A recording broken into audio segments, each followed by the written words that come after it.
favor, abra sua Bíblia. E quem é da igreja já sabe o livro, né? Muito bem, Gênesis. A gente tem que começar com Gênesis, que Gênesis é o começo, né? Pode abrir a Bíblia no livro de Gênesis. Capítulo 6. Gênesis 6, versículo 22. Dentro da minha leitura, dentro dos meus devocionais, geralmente eu não me proponho a ler a Bíblia, sabe aquela leitura bíblica anual, que você lê 3 capítulos por dia, no final de semana lê uns 4, 5, eu não me lembro de nunca ter feito aquilo, né? Esse ano eu disse, não, eu vou tentar começar em Gênesis e terminar em Apocalipse. Aí começando em Gênesis, aí tudo que vem em Gênesis, né? Gênesis 6, 22, amém? Todo mundo? Vou ler aqui. Assim fez Noé, conforme tudo o que Deus lhe mandou, assim o fez. Assim fez Noé, conforme tudo o que Deus mandou, assim o fez. Amém. Amém? Noé era um homem obediente. Deus mandou, e tudo aquilo que Deus mandou, o Senhor Deus, Noé, cumpriu, Noé obedeceu. O quê? Tudo. Tudo detalhadamente. E esse tudo detalhadamente era a construção da arca. Deus olha para a terra, Deus vê a maldade sobre a terra, Deus vê os homens, e Deus diz, eu não vou ficar aqui lutando com o homem não.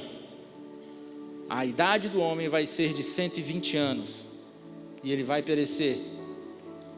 Aí chega um momento que Deus diz o quê? Vou destruir tudo, vou acabar com a humanidade, vou destruir a terra. A terra era amaldiçoada por causa do homem. E aí Deus, olhando para a humanidade, ele encontra Noé. Que Deus diz, Noé, homem justo e reto. Noé andava com Deus. Está em Gênesis 6 aqui. Noé andava com Deus. Olha a característica de Noé. E aí Deus diz, olha, tu vai fazer uma arca, a arca vai ter tanto de tamanho, vai ter tantos pisos, e aí os animais vão vir, você vai juntar os alimentos. E quando termina o capítulo, Deus diz, Noé fez tudo o que ele mandou. E eu fiquei pensando nesse tudo. Esse ano nós começamos falando sobre os ciclos da nossa vida. Os primeiros 7 dias do ano nós passamos aqui na igreja de manhã, à tarde, à noite, eram palavras que falavam sobre ciclos. Era ciclo, foi tanto ciclo, que um dia um irmão disse, será que ainda vai ter alguma coisa para falar sobre ciclo? E tem muita coisa para falar sobre ciclo. E dentro de um ciclo de Noé, Noé constrói uma arca conforme Deus ordenou. Ou seja, Deus mandou, ele fez, findou uma etapa de algo, de uma etapa bem maior. E eu fiquei pensando no plano completo. Porque quando Deus começa fazendo o céu e a terra, colocando o homem sobre a terra, se alegrando com esse homem.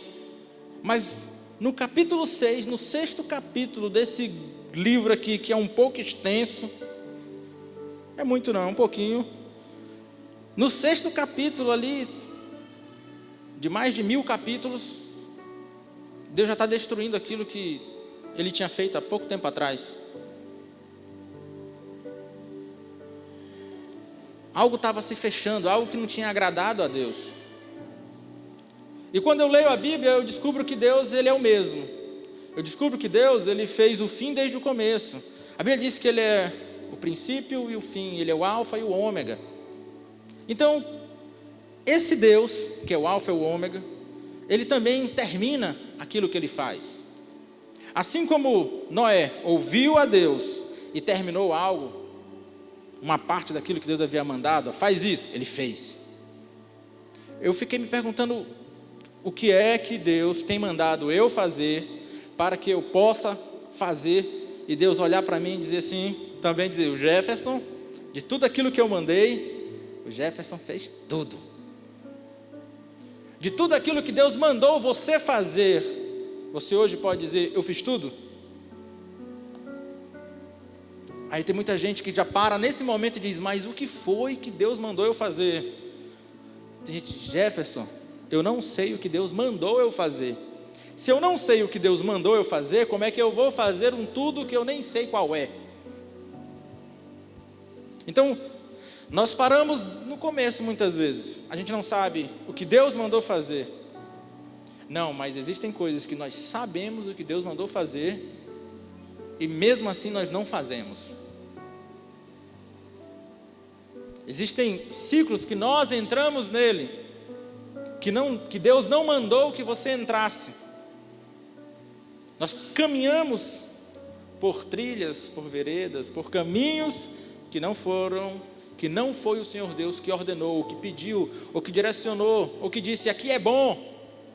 Ele diz: aqui é mal, e mesmo Deus dizendo que é mal, a gente caminha por esses caminhos. Ok? Deus também vai findar. Por exemplo, Jesus na cruz, ele disse: está consumado. Tudo? Não, uma parte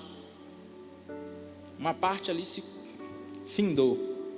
A parte do Deus que encarnou, que morreu numa cruz, e ele tinha que cumprir isso. Quando ele cumpriu essa primeira etapa, ele disse: está consumado. Mas existe uma segunda etapa que ainda vai acontecer. Ok? Vamos olhar aqui. Eu pensando na vida de Noé, o que é que faz um homem ouvir a voz de Deus e cumprir a voz de Deus? O que fez Noé ouvir a voz de Deus e cumprir a voz de Deus? E aí, olhando para Noé, a gente encontra, eu quero que você leia, Gênesis 6, verso 8, diz: Noé, porém, achou graça aos olhos do Senhor. Estas são as gerações de Noé. Noé era varão justo e reto em suas gerações. Noé andava com Deus. O homem que ouviu a voz de Deus e obedeceu tudo, era um homem justo, reto, que andava com Deus. Então, por ser justo e reto e andar com Deus, já que ele andava, então ele se relacionava com esse Deus. Se relacionando com esse Deus, ele ouvia esse Deus, por causa do relacionamento que ele tinha com Deus. Por se relacionar com Deus, ele caminhava com Deus, ele ouvia a Deus e obedecia. Por que ele obedecia? Porque ele se relacionava. E por se relacionar, ele conhecia os desejos de Deus, a vontade de Deus. Ele sabia qual era o desejo do Deus eterno. E por que Noé andava com Deus? E aí eu voltei um pouquinho mais. Por causa dos seus pais. Por causa da sua geração anterior. Quando nós começamos a ler a Bíblia, no capítulo 4, o final do capítulo 4 vai dizer que Adão e Eva tiveram um filho, e o nome desse filho era Sete, e Sete teve um filho, versículo 26, e a Sete mesmo também nasceu um filho, e chamou o seu nome Enos. Então se começou a invocar o nome do Senhor. Imagina, Adão e Eva, Caim e Abel. Caim matou Abel, ficou Caim. E tinha, qual é o outro filho de Adão? Não tinha, nasceu depois, quem? Sete. Sete teve um filho. Então tinha Adão e Eva, Caim e seu irmão Sete. Sete teve um filho, o nome desse filho é Enos. E existe uma característica que a Bíblia fala sobre Enos. Está chamando aí. Uma característica sobre Enos. A característica de Enos é: então se começou a invocar o nome. Se começou a invocar o nome do Senhor, é porque não se invocava o nome do Senhor. Noé é descendente de Sete. Sete, Enos, vem os filhos, vai chegar em Noé. É uma família, ok? Então, em Enos se começou a invocar. E como era o relacionamento com Deus? Dentro do relacionamento com Deus, antes de Sete, você vai encontrar Caim e Abel. Como é que Caim e Abel se relacionavam? Não vê palavras, você não vê um clamor, na verdade. Você não vê uma expressão de clamor. Você vê Caim entregando uma oferta, você vê Abel entregando uma oferta a Deus. A relação deles com Deus era através das suas ofertas. A Bíblia não fala de um clamor, ok? Mas Enos começa a invocar, começa a gritar, começa a clamar, começa a chamar por esse Deus. Então um homem começou a clamar por Deus.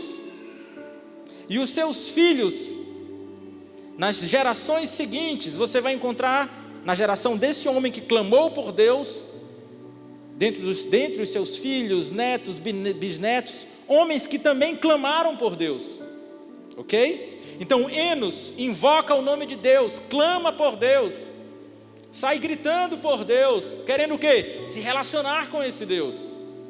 Lá na frente, no capítulo 5, se nós fôssemos ler, você vai ver que um dos netos, bisnetos de Enos, que é Maalalel, o nome dele significa louvor a Deus. O outro filho, você vai ver que lá na frente vai ter Enoque. Aí a Bíblia diz que Enoque gerou Matusalém, e Matusalém gerou a Lameque, e Lameque gerou a Noé. O significado do nome do pai de Noé, o significado do nome do pai de Noé é poderoso, homem forte. Então, eu tenho Enos, começou a invocar o nome de Deus. A geração dele vai nascendo, os filhos, os netos. Chega em um homem chamado Enoque. Esqueci de falar de Enoque. Enoque diz, a Bíblia diz que Enoque andou com Deus. Andou com Deus ao ponto de Deus tomar Enoque para si. E Enoque não ver a morte. Então, pela Bíblia, parece que Enoque não morreu. Para que ele não visse o dilúvio, para que ele não morresse antes do seu fim, Enoque é levado por Deus, ok? Enoque não vê a morte, ele andava com Deus e Deus, cara, esse Enoque é bom demais, eu vou trazer ele para mim. Enoque tinha um diferencial. Enoque tem um filho, Matusalém. Matusalém tem um filho que é Lameque. Lameque significa poderoso e forte. Aí quando eu olhei bem, na geração de Sete tem um Lameque, que é poderoso e forte. Na geração de Caim também tem um Lameque. No capítulo 4 tem um Lameque, da descendência de Caim. No capítulo 5 tem outro da Lameque, da descendência do seu irmão Sete. Dois Lameques, um no capítulo 4, um no capítulo 5. Lameque significa poderoso e forte. Então vamos colocar aqui, acompanhe meu raciocínio, por favor. Vamos colocar aqui duas gerações, a geração de Caim, uma, a geração de Sete, outra. Nessa geração tem um Lameque, na geração de Sete tem outro Lameque. Aqui eu tenho um homem poderoso e forte. Nessa geração eu também tenho um homem poderoso e forte, ok? Vamos começar por Caim. Na geração de Caim, o Lameque, o homem poderoso e forte de Caim, da geração de Caim, esse homem poderoso e forte fez o que da sua vida? Primeiro, foi o primeiro homem na Bíblia a ser bígamo. Ele teve duas mulheres, Ada e Zilá, duas esposas. Zilá teve dois filhos, Jabal e Jubal. Nome bonito, se você tiver gêmeos, Jabal e Jubal, né? Muito bonito. Jabal, ele era o homem que habitava em tendas e cuidava de gado. Então, o princípio, o início dos nômades sobre a terra, a origem deles, provavelmente vem desse homem, né? Talvez se aprendeu com ele a cuidar de gado, a criar gado, a morar em tendas. Jabal. Jubal, ele era músico, ele produzia harpas, órgãos, ele era um cara da arte. E Jabal e Jubal. A segunda esposa de Lameque, da geração de Caim, que era Zilá, teve um filho chamado Tubal-Caim. E Tubal-Caim, ele manejava bem, ele fazia todo, como é que dá o nome? Ferramentas com ferro e cobre. Imagina naquela época, se a gente pensar nesses milhões de anos, 1000 anos atrás aqui, sei lá, uns 6.000 anos atrás, você tem um homem que ele encontrou uma pedra, aquela pedra, ele tocou fogo nessa pedra, essa pedra conseguiu virar um metal. Esse cara é impressionante, ok? Segundo o nome dele, que é poderoso e forte, está de acordo com o quê? Está de acordo com a ordem de Deus para o homem. A Bíblia diz: domine sobre a terra, sujeite a terra, domine sobre os animais, sobre as aves. Então Deus deu ao homem o domínio. Deus disse: domine. Era um mandato de Deus. Ele deu para o homem, ele ordenou o homem e disse: domina. Aí vem um homem poderoso e forte. O que ele faz? Ele domina. Os filhos dele aprenderam com ele, que era poderoso e forte, a dominar. Um filho dominou o gado, o outro filho dominou a música, começou a desenvolver a arte. O outro filho dominou, nem sei como é que dá o nome essa parte de fazer ferramentas. Ferreiro, era ferreiro. Ele dominou os minerais ao ponto de produzir o aço. Ele dominou. Quem mandou? Deus mandou. Era uma ordem de Deus. Ok? Existem alguns que falam que Tubal-Caim produziu armas.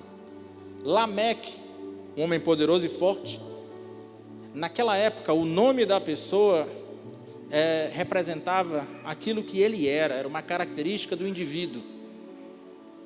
Não era algo que você colocava porque achava bonitinho, era uma característica, certo?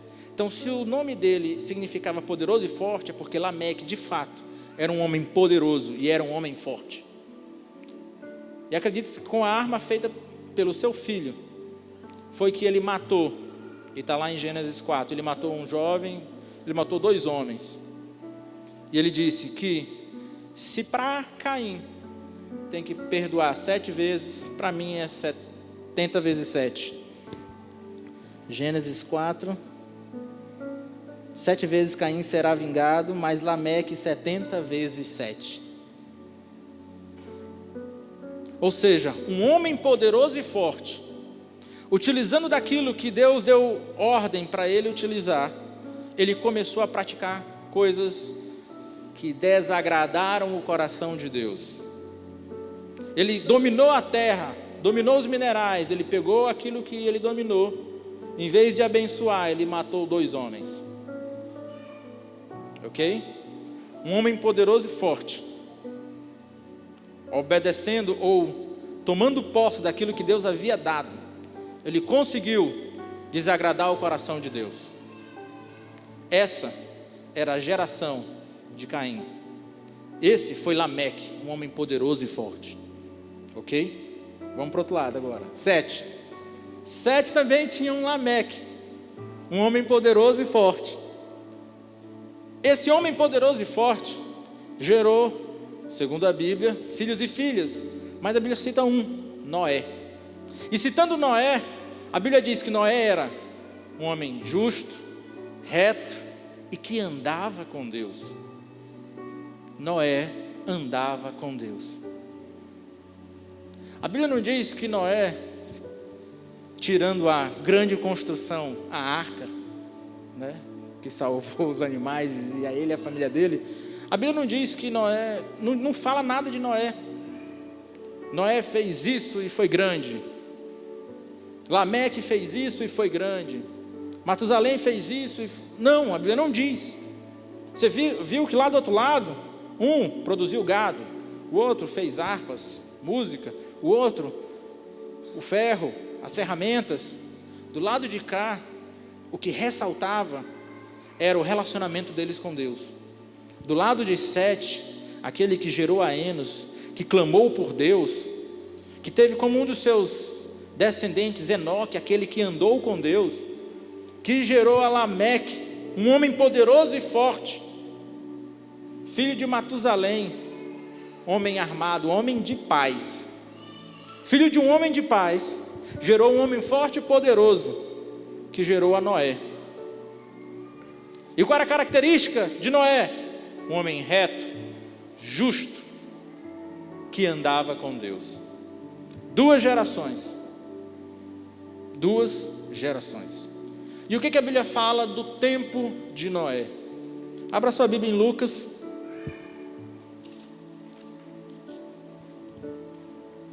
Lucas 17.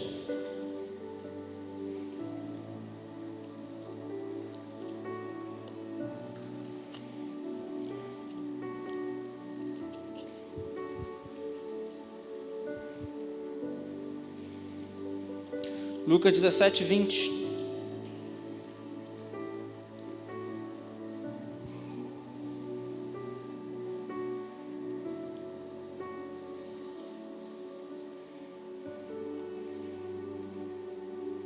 Vamos ler o 26. E, como aconteceu nos dias de Noé, assim será também os dias do Filho do Homem. Comiam, bebiam, casavam e davam-se em casamento, até o dia em que Noé entrou na arca, e veio o dilúvio, e consumiu a todos. Assim como era nos dias de Noé, comiam, bebiam, casavam, davam-se em casamento, até que veio o dilúvio. Amém? Beleza. Quando você lê esse texto, o que ele passa na mente? A Bíblia está dizendo que nos dias de Noé eles comiam, bebiam, casavam e davam-se em casamento. O que significa isso? Significa aquilo que nós fazemos. Mas ali parece que era algo errado que eles estavam fazendo. Então comer, beber, casar e dar-se em casamento é errado? É isso que a Bíblia está dizendo? Não. Não pode. Porque se eu não comer e nem beber, eu vou morrer de fome e de sede. A Bíblia diz crescer e multiplicar, povoa a terra. Para povoar, Deus mandou casar. Então eu tenho que povoar a terra, eu tenho que casar. Não existe um erro nisso. Abra sua Bíblia lá em Gênesis 6. O que Deus quer falar? Que nos dias de Noé, o comer, o beber, o casar e o dar-se em casamento estava errado, para que viesse o dilúvio e acabasse com toda a terra. Porque Deus queria acabar com a terra, com a humanidade. Versículo 1 de Gênesis 6 diz: E aconteceu o quê? Como os homens começaram a multiplicar-se sobre a face da terra, e lhes nasceram filhas, vieram os filhos de Deus com as filhas dos homens, e viram os filhos de Deus, que as filhas dos homens eram formosas, e tomaram para si mulheres de todas as que escolheram. Então disse o Senhor: Não contenderá o meu espírito para sempre com o homem, porque ele também é carne, porém os seus dias serão 120 anos. Parece que era algo natural, mas Deus está dizendo: eu não vou contender com o homem. Mas espera aí. Os filhos de Deus olharam para as filhas dos homens e se alegraram. O que tem errado? Versículo 4: Havia naqueles dias gigantes na terra, e também depois, quando os filhos de Deus entraram as filhas dos homens, e delas geraram filhos, estes eram os valentes que houveram na antiguidade, os varões de fama. E viu o Senhor que a maldade do homem se multiplicara sobre a terra, e que toda a imaginação dos pensamentos do seu coração era só má continuamente. Então era isso aqui que Deus estava dizendo. Versículo 5: Viu o Senhor que a maldade do homem se multiplicara, toda a imaginação dos pensamentos do seu coração era só má, eram coisas maléficas, continuamente. Então, quando Deus fala que nos dias de Noé eles comiam, bebiam, casavam e davam-se casamento, Deus está falando dessa continuidade de maldade, de coisas maléficas. A maldade estava se multiplicando sobre a terra. E eles comiam, bebiam, casavam e davam-se casamento, e essa maldade explícita aqui no versículo não era algo de relevante para eles. Eles estavam vivendo as suas vidas, fazendo aquilo que era próprio e natural do ser humano, comer, beber, casar e dar-se em casamento, sem observar o nível de maldade que havia neles, sem se atentar que eles estavam se distanciando de Deus. Lembra de Caim? A Bíblia diz que Caim se apartou da presença de Deus e foi morar em outro lugar. Ele deixou a Deus e foi morar em uma outra terra, e lá nessa outra terra ele se casou. Ele não quis ficar com Deus, ele se distanciou de Deus, ele se afastou de Deus. Esses homens é um reflexo de homem que se distancia de Deus, onde a maldade estava se multiplicando, onde aquilo que o coração deles desejava era só coisa má continuamente. E essa maldade era tanta que Deus procurou um homem, e quando Deus olhou para a terra, a Bíblia diz que Deus encontrou Noé. Deus encontrou um, que era reto e justo. Quantos Deus encontrou? Um, que era reto e justo e andava com Deus. E por que Noé era reto e justo e andava com Deus? Eu só posso acreditar que Deus conseguiu encontrar Noé, um homem reto e justo que andava com Deus, porque os seus pais clamaram o nome de Deus, porque os seus pais andaram com Deus. Porque Enos, filho de Sete, começou a clamar pelo nome de Deus, porque Enoque andava e dedicava a sua vida a Deus, fez com que na sua geração seguinte, o seu filho, neto, seu bisneto, Noé, também andasse com Deus. Quando os pais andam com Deus, eles criam uma geração de filhos, de netos, que vão andar com Deus. E qual é o valor disso? Quando Deus do céu olhar para a terra, e olhar como o homem está vivendo, e Deus vai olhar para a terra e vai ver o homem comendo, bebendo, casando, dando-se casamento, ou seja, vivendo a vida cotidiana.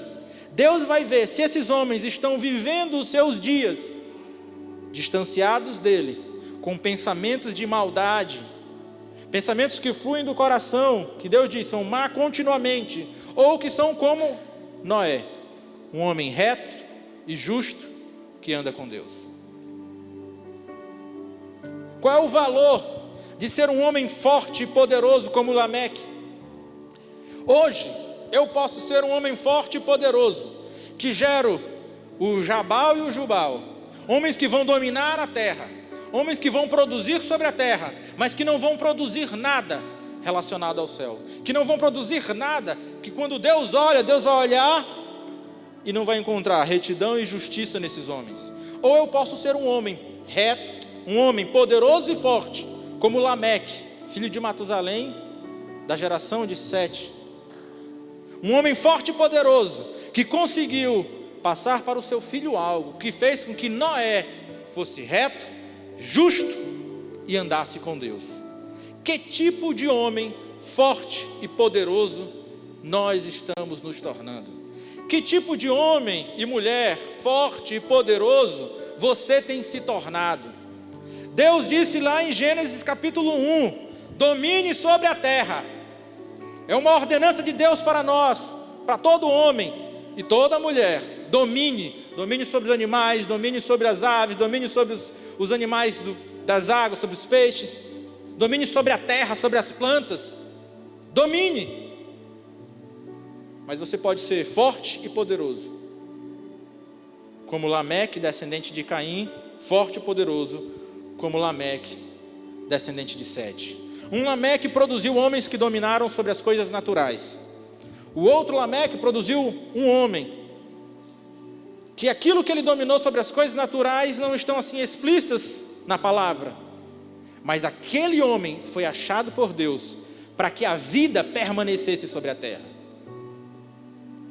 Então eu tenho que pensar, que tipo de homem forte e poderoso eu sou hoje? Porque que tipo de pessoa eu estou deixando? Como a minha filha é vista por Deus? O que eu tenho gerado na minha filha? O que você tem gerado nos seus filhos? Ah, mas eu não tenho filho. O que você está gerando nas outras pessoas? Como você tem influenciado aquele que está ao seu lado, os seus amigos? Como o seu pai tem olhado para você e como o seu pai tem visto quem você é? Se o seu pai carnal, que lhe viu crescer, quando olha para você não tem um bom diagnóstico para falar a seu respeito, o que Deus, que conhece o seu coração, tem para dizer a seu respeito? Se existem coisas no nosso coração que antes da gente fazer a gente barra, porque não dá para ser feito. A Bíblia fala que Deus ele vem e julgará as intenções do nosso coração, as intenções. Então não é aquilo que você faz que é bonitinho que vai ser julgado. A Bíblia diz que vai ser provado pelo fogo. Aquilo que é palha vai ser consumido, mas aquilo que é precioso vai permanecer. É o que a Bíblia diz. As intenções do coração serão julgadas. Ok? Então Deus nos chama para quê? Para dominar, Gênesis 1. Aí nós temos exemplo de dois homens que dominaram, homens fortes e poderosos. Lameque, poderoso e forte, mas que geraram coisas distintas. Um atraiu os olhos de Deus, o outro não. E qual o resultado disso? O resultado disso foi que quando Deus olhou para a terra, Deus disse: eu vou acabar com tudo. Eu vou acabar com tudo. Versículo 11 do capítulo 6 de Gênesis diz: a terra, porém, estava corrompida diante da face de Deus, e encheu-se a terra de violência. E viu Deus a terra, e eis que estava corrompida, porque toda a carne havia corrompido o seu caminho sobre a terra. A humanidade havia corrompido o seu caminho sobre a terra, o seu proceder sobre a terra, a sua conduta sobre a terra, a maneira de fazer as coisas sobre a terra. Existe uma conduta, existe um caminho, existe uma forma, uma maneira de fazer, uma maneira conforme Deus quer que você faça. Mas você que vai determinar como você vai fazer, como você vai trilhar esse caminho. É você que determina. Existem princípios bem estabelecidos na palavra. Você é que vai estabelecer como vai ser o seu relacionamento com a sua namorada, noiva, esposa. Se é dentro de um caminho, de uma conduta, um proceder, conforme Deus diz, conforme a Bíblia fala, e a Bíblia é o nosso manual, e eu creio na Bíblia, por isso que eu falo dela. Ou se você vai escolher outros caminhos. Qualquer outro caminho, não importa qual seja, diferente daquilo que o Senhor Deus diz, esse caminho é um caminho corrompido. Qualquer outro. Qualquer outro. Qualquer outro. Não mais, não, nem menos. É tal qual o Senhor Deus disse.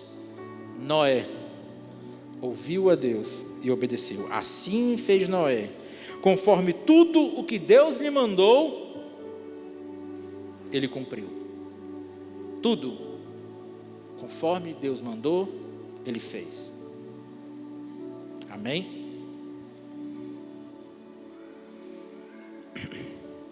Versículo 7, Deus falando sobre, capítulo 7, Deus falando sobre Noé, Deus diz o seguinte: depois disse o Senhor a Noé: entra tu e toda a tua casa na arca, porque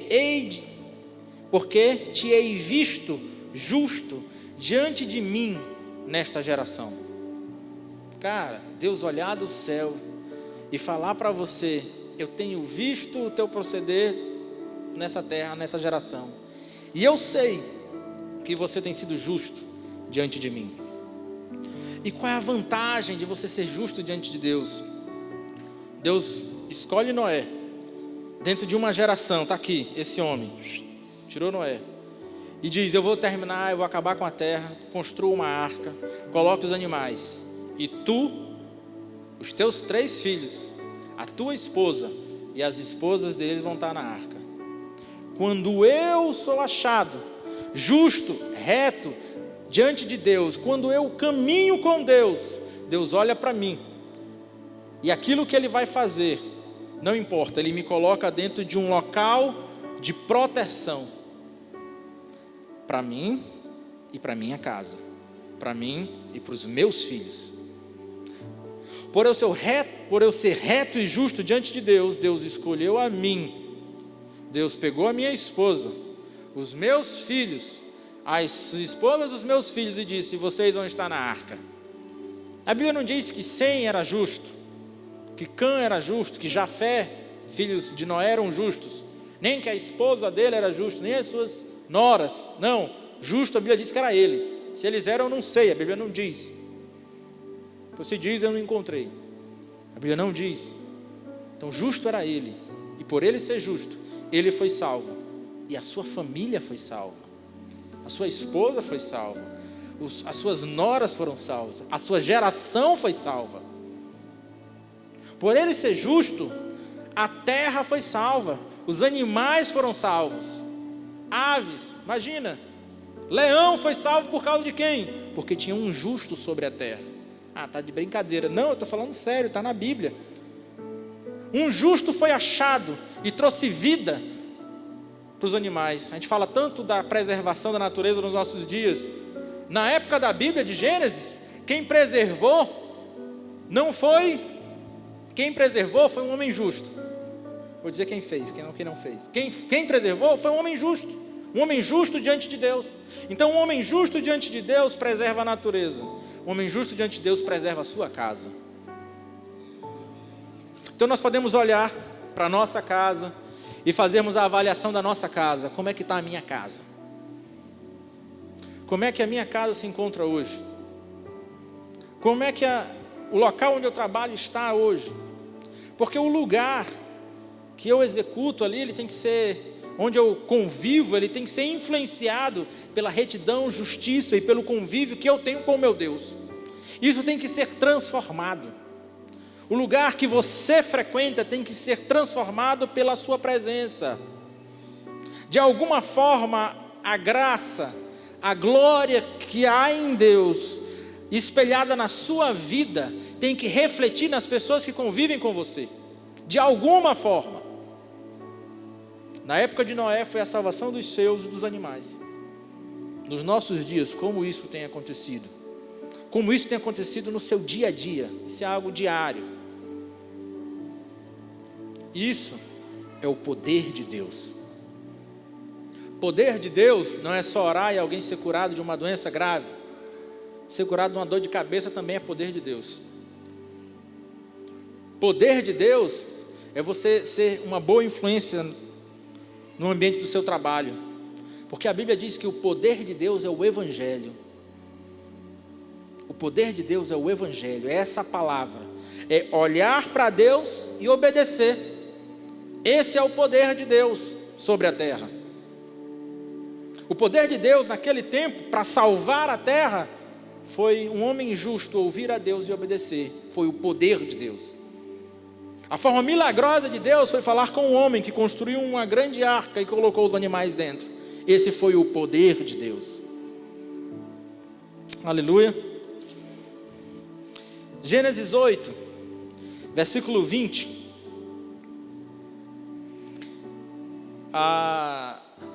Veio o dilúvio, e aí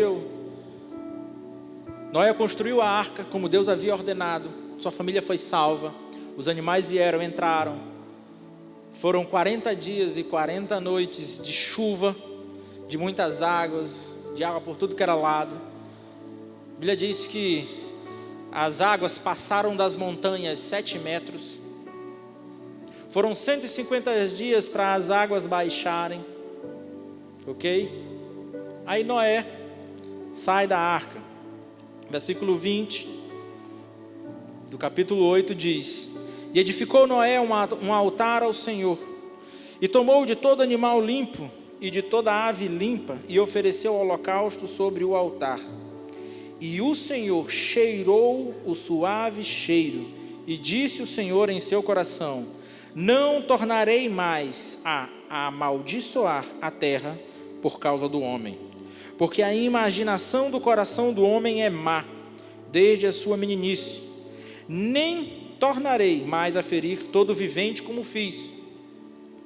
Enquanto a terra durar, sementeira e cega, e frio e calor, e verão e inverno, e dia e noite não cessarão. Enquanto a terra durar, os seus ciclos vão continuar. Deus recebe a oferta de Noé. Deus sente um cheiro suave, Deus se alegra com aquilo.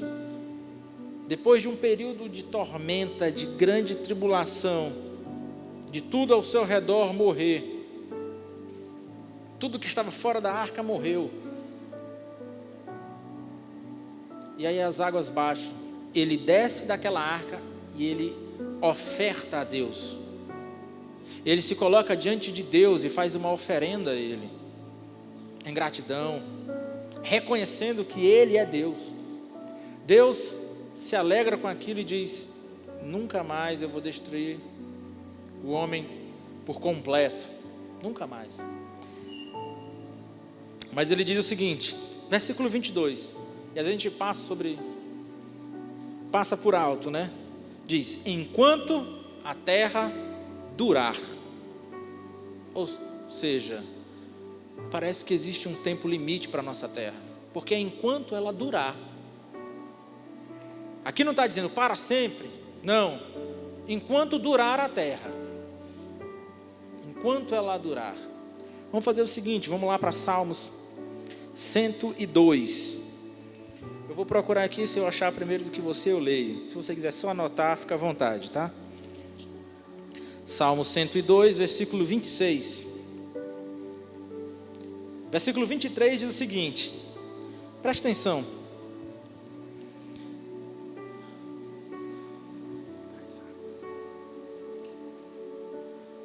Vamos lá, versículo 23 de Salmo 102 diz: abateu a minha força no caminho, abreviou os meus dias.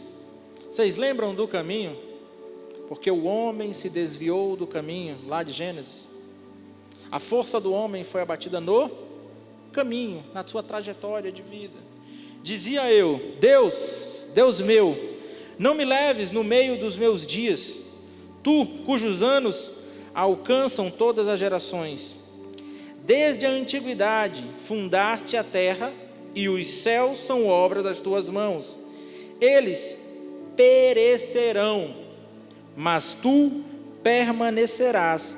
Todos eles, como uma veste, envelhecerão, como roupa os mudarás, e ficarão mudados. Mas tu és o mesmo, e os teus anos nunca terão fim. Vamos lá. O que o versículo está dizendo? Ele diz: desde a antiguidade fundaste a terra e os céus. Então, sobre a terra e sobre os céus é o que ele está falando. Valeu, Francisco? Então, desde a antiguidade fundaste a terra e os céus, são obras das tuas mãos. Eles perecerão. Eles quem? A terra e os céus perecerão. Versículo 26. Eles perecerão, a terra e os céus perecerão, mas tu permanecerás. Todos eles, a terra e os céus, como uma veste, envelhecerão. A terra e os céus envelhecerão. Como roupa os mudarás, e ficarão mudados. Esse texto me faz entender que a terra vai envelhecer, que o céu vai envelhecer, e como uma roupa velha, Deus vai tirar essa roupagem e vai dar uma nova roupagem para a terra. Vocês entenderam assim como eu, ou eu estou enganado? Então lá em Gênesis diz que enquanto a terra durar, então parece que tem um fim. Salmo 102 diz aqui que é como uma roupa velha, que a terra e o céu vão envelhecer, mas Deus vai vir e vai mudar essa roupa velha da terra e a roupa velha do céu. Parece que a terra e o céu têm um limite, tem um tempo, e eles vão envelhecer, e Deus vem para mudar essa roupa dessa terra e desse céu. Deixa eu abrir aqui em outro texto.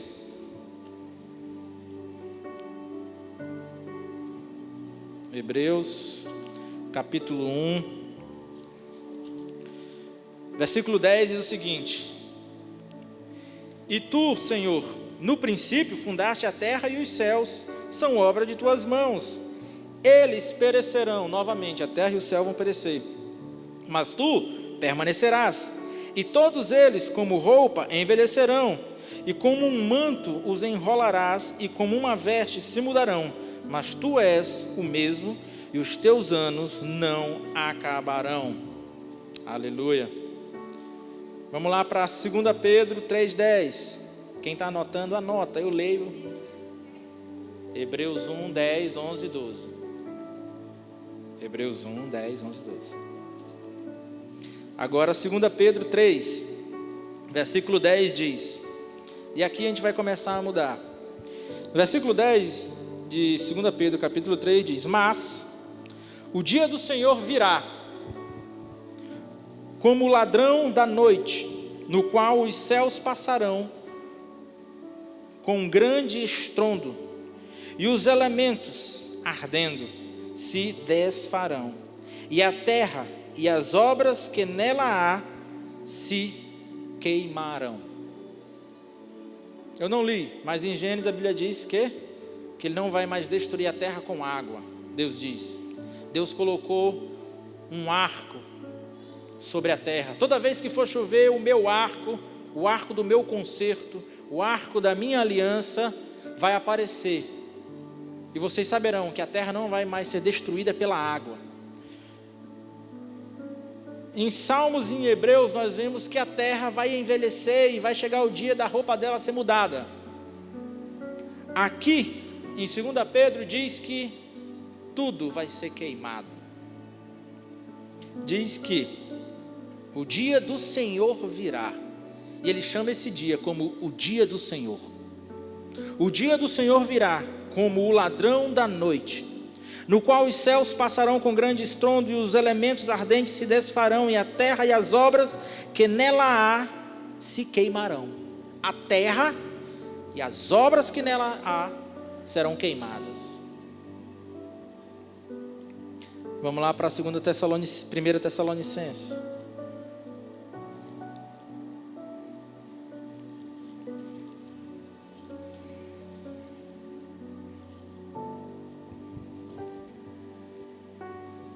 Primeiro Tessalonicenses, capítulo 5. Versículo 2 diz: Porque vós mesmos sabeis muito bem que o dia do Senhor virá. O dia do Senhor virá como um ladrão de noite. Pois que quando disserem a paz e segurança, então lhes sobrevirá repentina destruição, como as dores de parto, aquela que está grávida, e de modo nenhum escaparão. Mas vós, irmãos, já não estáis em trevas, para que aquele dia vos surpreenda como um ladrão. Então haverá o dia do Senhor, onde a terra e as suas obras serão queimadas. Aqui Paulo fala que, mas vós, irmãos, já não estáis em trevas. Existirão homens que estarão em trevas e homens que estarão na luz. Aqueles que estarão na luz, ele fala que para aquele dia, vós não estáis em trevas, para que aquele dia vos surpreenda como um ladrão. Para nós, o dia do Senhor não será uma surpresa. Não será uma surpresa, o dia do Senhor. Porque todos vós sois filhos da luz e filhos do dia. Nós não somos da noite, nem das trevas. Não durmamos, pois como os demais, mas vigiemos e sejamos sóbrios. Porque os que dormem e bebem à noite.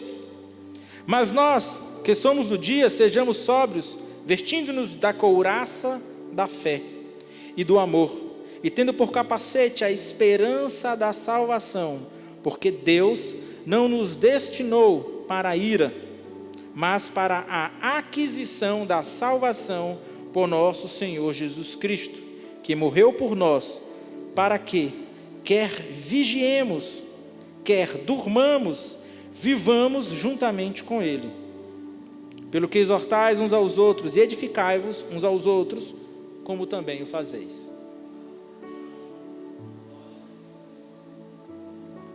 No tempo de Noé, foi um tempo de destruição, onde um homem justo foi achado. Aqui, no Novo Testamento, Paulo está falando em Tessalonicenses, Pedro está falando que virá o dia do Senhor, e que também vai ser de destruição. Esse tipo de palavra a gente via mais na igreja antigamente, falando que o dia do Senhor virá e que será um dia de destruição, semelhante ou parecido, só não da forma que um fogo de água, com os dias de Noé.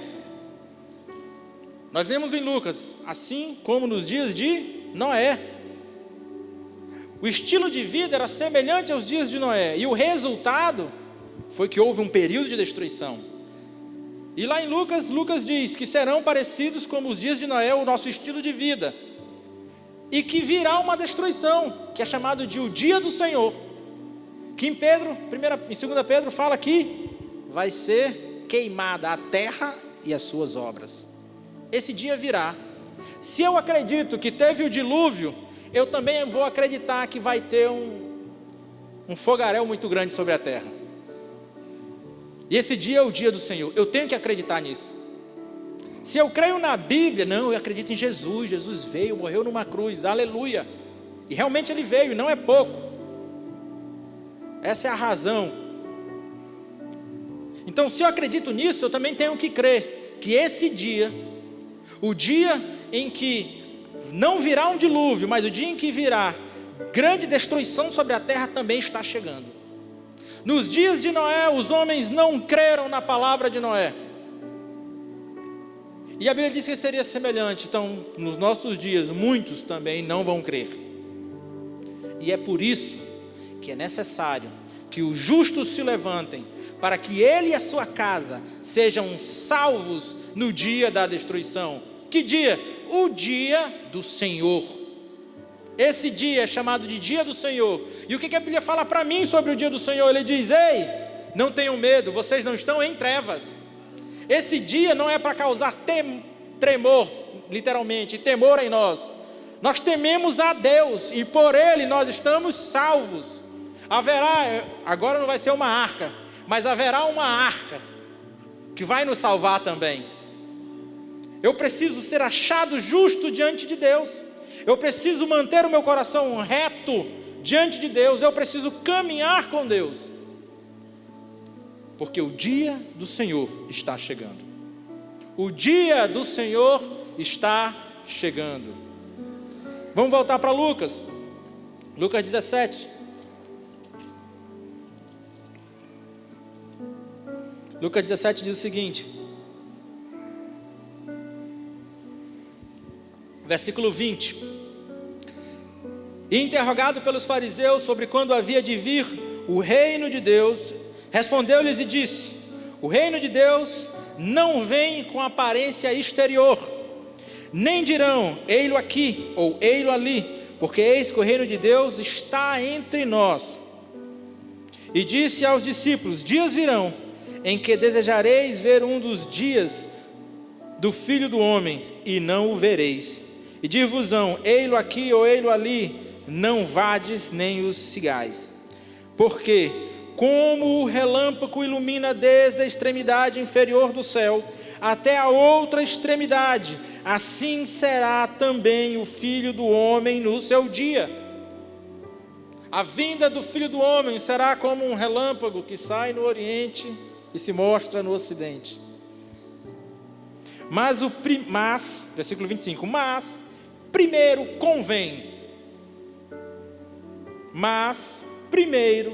antes que isso aconteça, primeiro convém que ele padeça muito e seja reprovado por esta geração. Mas primeiro convém que o Filho de Deus venha sobre a terra e morra numa cruz. Mas primeiro convém que Jesus venha e seja crucificado. Antes que isso acontecesse, Jesus tinha que morrer. Eu quero dizer para você que Jesus já morreu na cruz. Essa parte já passou. Ele subiu na cruz e na cruz ele disse: está consumado. João 20. Está consumado. João 19. Está consumado. Noé fez tudo. Jesus também fez tudo aquilo que o Pai mandou. E no fim dessa parte, Jesus disse: está consumado. Tudo aquilo que Deus mandou Jesus fazer, Jesus fez. Poderia ter esse versículo, né? Mas tem de outra forma. Jesus fez tudo. Por quê? Porque Jesus andava com o Pai. Noé andava com Deus e fez tudo. Jesus, o Filho de Deus, andou com seu Pai e fez tudo. Está consumado. Essa parte foi cumprida. O dia do Senhor está chegando. Está mais perto. Zacarias 14.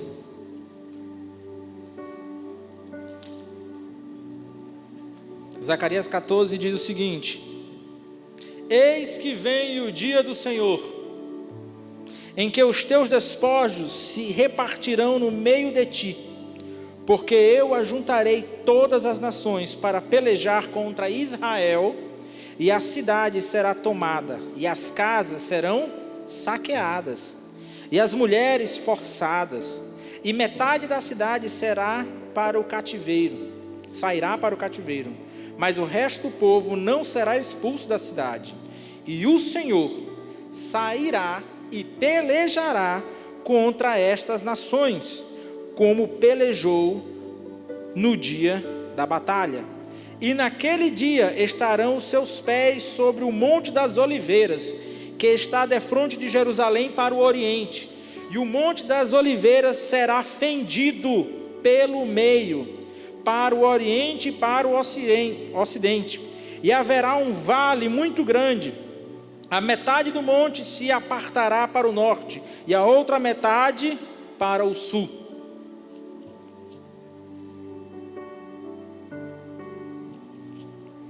Versículo 5. E fugireis pelo vale dos meus montes, porque o vale dos montes chegará até Azel. Zacarias 14 diz: e o dia do Senhor vem, Jerusalém será sitiada por muitas nações, e até a metade da cidade será destruída, as mulheres serão forçadas, muitos sairão cativos, mas o Senhor virá e pelejará e vai guerrear contra essas nações. A Bíblia diz que Jesus virá e estará sobre o Monte das Oliveiras, e o Monte das Oliveiras vai partir ao meio, criando um vale. Vai ter um vale, para quê? Para que aqueles que permaneceram vivos possam entrar nesse vale e se salvar. E diz que o vale vai até o vale de Azel. Interessante que o Azel que eu encontrei na Bíblia é descendente de Jonatas, filho de Saul. Então, o dia do Senhor é um dia onde haverá guerra contra Israel. E nesse dia, Jesus virá sobre o Monte das Oliveiras. E o Monte das Oliveiras vai ser partido ao meio. E haverá um caminho para a salvação daqueles que ainda estarão vivos. Zacarias disse isso antes de Jesus nascer. Já estava profetizando algo no fim. Lá no fim.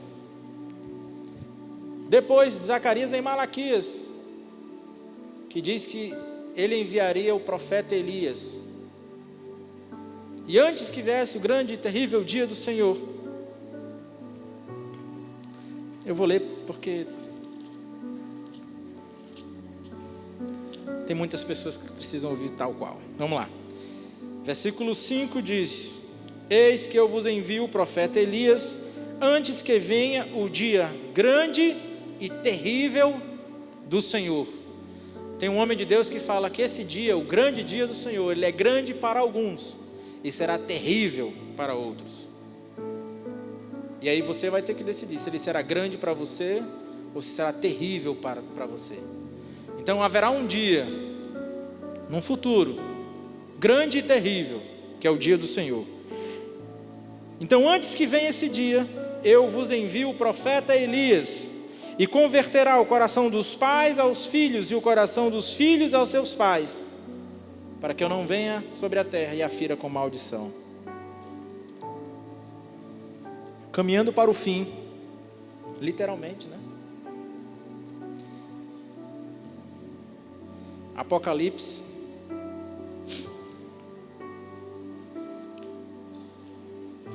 Apocalipse 19. Então, vamos lá.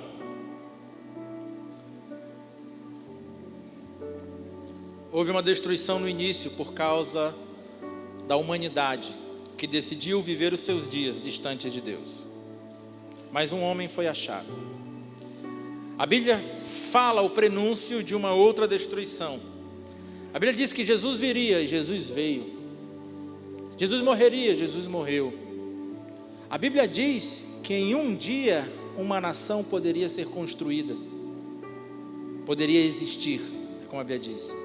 E em um dia Israel passou a existir em 1948. A Bíblia diz, em um dia aconteceu, mas uma profecia se cumpriu. E existe uma outra profecia de que a terra seria destruída, assim como todas as outras que já foram cumpridas. E esse dia vai chegar, que é chamado de o dia do Senhor. Mas nesse dia, depois de um período de destruição, a Bíblia diz que Jesus viria, está lá em Zacarias, aonde ele viria sobre o Monte das Oliveiras. Olha o que Apocalipse 19, versículo 11 diz. João olha e diz: eu vi o céu aberto, e eis um cavalo branco. O que estava sentado sobre ele chamava-se Fiel e Verdadeiro, e julga e peleja com justiça. E os seus olhos eram como chama de fogo, e sobre a sua cabeça havia muitos diademas. E tinha um nome escrito que ninguém sabia, senão ele mesmo. E estava vestido de uma veste salpicada de sangue, e o nome pelo qual se chamava é a Palavra de Deus. E seguiam-no os exércitos que há no céu, em cavalos brancos e vestidos de linho fino, branco e puro. E da sua boca saía uma aguda espada, para ferir com ela as nações.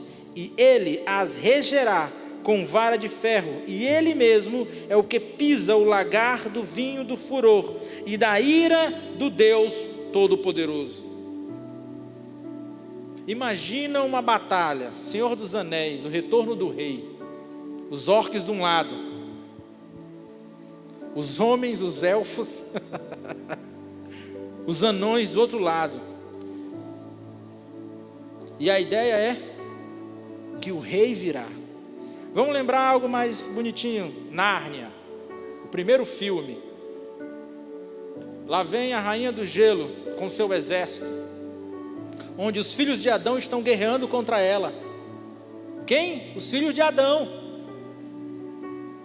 O rei Pedro. E aí que vem o leão, vem Aslan. E o massa que eu acho é que vem guepardo, vem uns guepardo com asa, vem uns bichos muito loucos. Eu imagino essa guerra aqui, Jesus em cima do Monte das Oliveiras com um cavalo branco, cheio de guerreiro de um lado, montado em cavalos brancos. As nações estarão do outro lado para guerrear contra Deus. Olha que loucura. O homem vai se perverter tanto que vai guerrear contra aquilo que é praticamente inconcebível na nossa mente. Hoje você dizer que você vai ver um Deus, um exército celestial, e tu vai querer encarar o exército celestial, eles vão querer encarar, eles vão peitar Deus.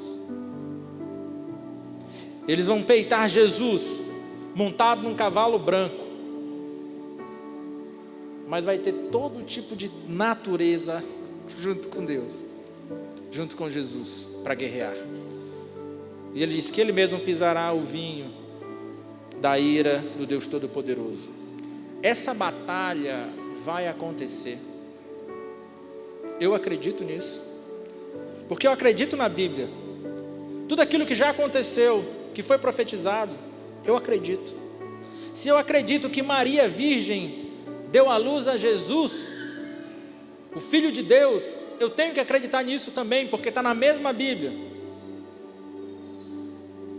A Bíblia fala de um fim desta terra, de uma terra que vai envelhecer e que Deus vai moldar as suas vestes. A Bíblia fala sobre isso, nós lemos sobre isso. A Bíblia fala que virá uma guerra e que Jesus virá guerrear. Jesus veio para a terra não somente para morrer numa cruz, muito pelo contrário, ele veio para reinar sobre a terra, e ele ainda não está reinando sobre ela. O propósito principal de Deus não era subir numa cruz e morrer, era subir numa cruz e reinar, e ele virá para reinar. Ele subiu numa cruz para que eu e você pudéssemos ser salvos. Ele subiu numa cruz para que eu e você pudéssemos acessar a Ele e nos arrependermos diante dEle, e nós não morrermos e irmos para o inferno.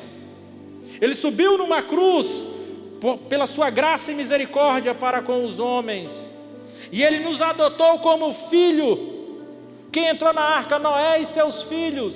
Ele nos fez filhos para nós também entrarmos nessa arca de salvação da terra. Ele virá para restaurar toda a terra. Diz que a terra vai envelhecer, os céus envelhecerão, e Ele dará uma nova roupagem.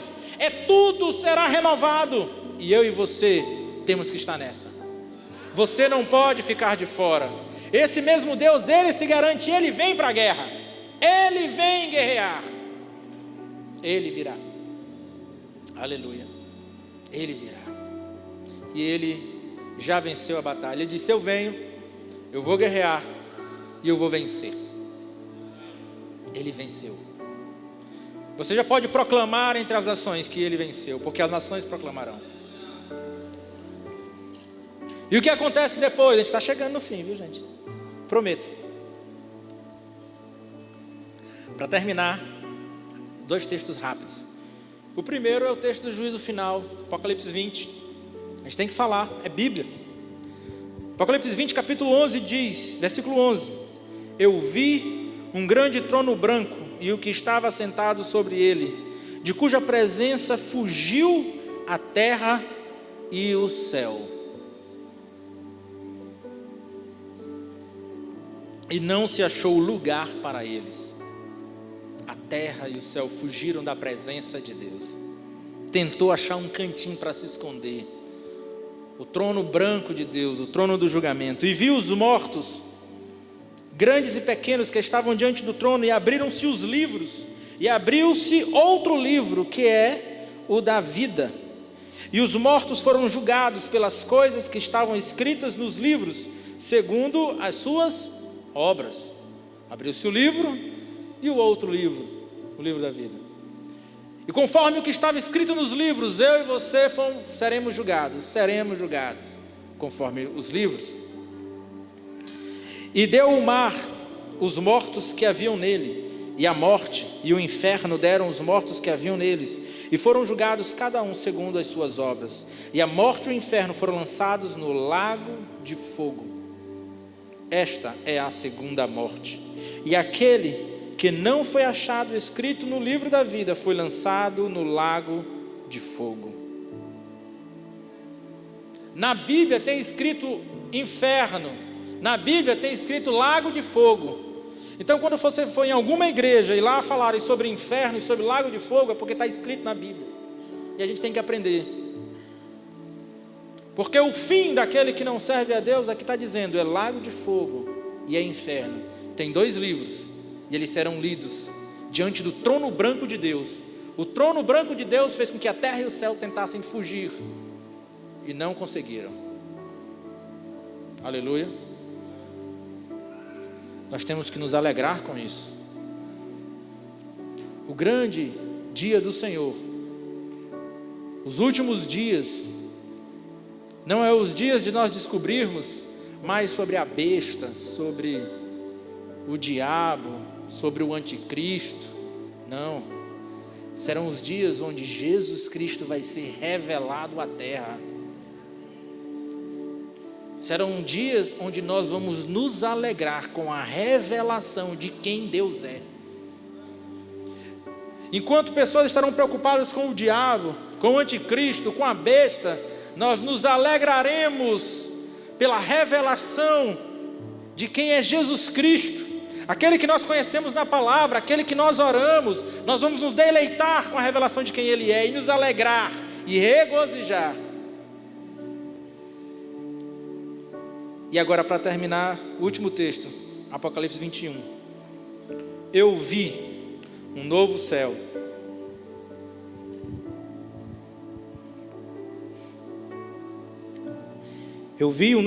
e uma nova terra, porque já o primeiro céu e a primeira terra passaram, e o mar já não existe. Eu, João, vi a santa cidade, a nova Jerusalém, que de Deus descia do céu, adereçada como uma esposa ataviada para o seu marido. Eu ouvi uma grande voz do céu que dizia: eis aqui o tabernáculo de Deus, que os homens, pois com eles habitará, e eles serão o seu povo, e o mesmo Deus estará com eles e será o seu Deus. E Deus limpará